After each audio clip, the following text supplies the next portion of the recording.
First Alert Forecast with meteorologist Joseph Eng.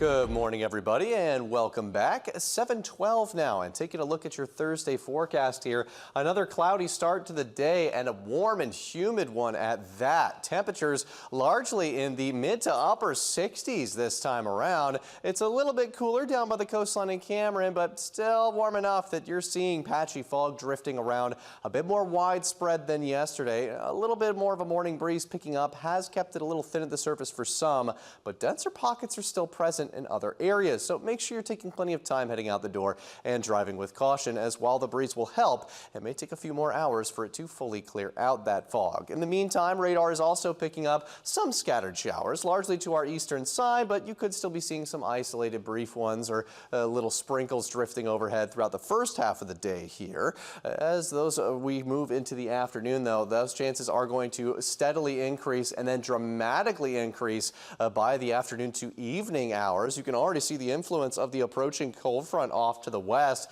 And as that's on its way in, you're going to see the breeze pick up as well. Now, while that helps to clear morning fog, you'll already be seeing gusts around 20 to almost 25 miles per hour as we head into lunchtime. This afternoon, looks like you'll get the occasional gust anywhere between 30 to 40 miles per hour out ahead of that front. Now, that's not quite enough for a wind advisory, but if you do have loose outdoor objects or an empty trash can out, you'll want to make sure those are secured before they become your neighbor's objects. Now, otherwise, it does look like that warmer start is still going to let us jump into the 70s for the afternoon with that southerly breeze, even without much sunshine. At the same time, that's when scattered showers will become more frequent. Looks like your best chance for rain, though, is going to be by the late afternoon to evening, though. Your best chance at heavy rainfall, so it's likely to be a pretty wet commute home.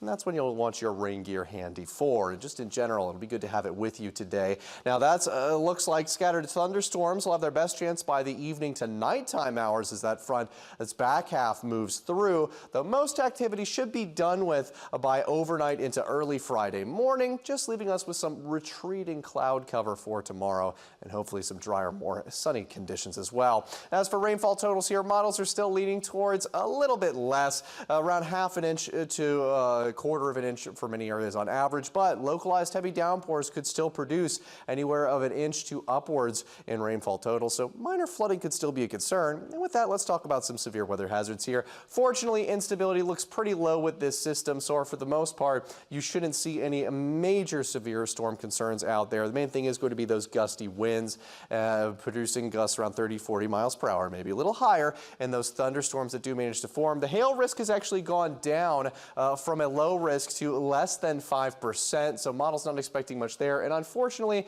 there is still a non-zero risk that we might see a brief isolated tornado or two try to spin up briefly, but that's around a 5% or less risk as well. So small concerns, but something we have to keep an eye on, particularly through this evening as that front moves through. But it does look like it clears out nicely still. Models continue to lean towards a quiet Friday.